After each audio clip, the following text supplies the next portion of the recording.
Қайырлы күн қыздар, бүгін сіздерге оригинал пиццаға арналған қамыр илеп көрсететін боламын.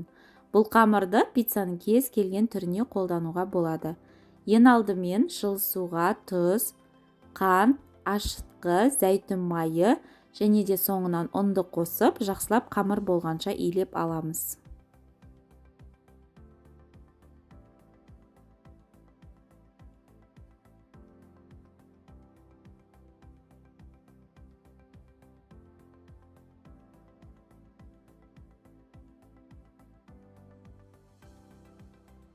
Бізде осындай тығыз қамыр шығуы қажет.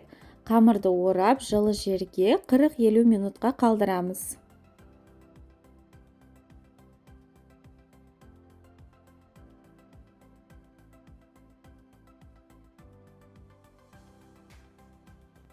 Қамырымыз көтерілді. Енді осы қамырды теңдей 2 бөлікке бөліп аламыз. Яғни бізде осы қамырдан 2 пицца шығады.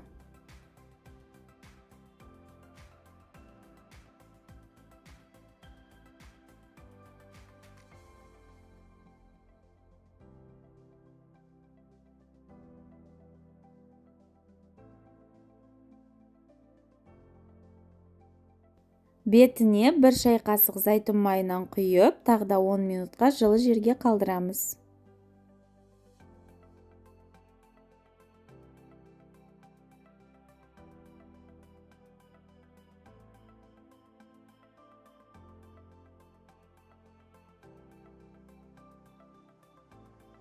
Міне біздің пиццаға арналған қамырымыз дайын.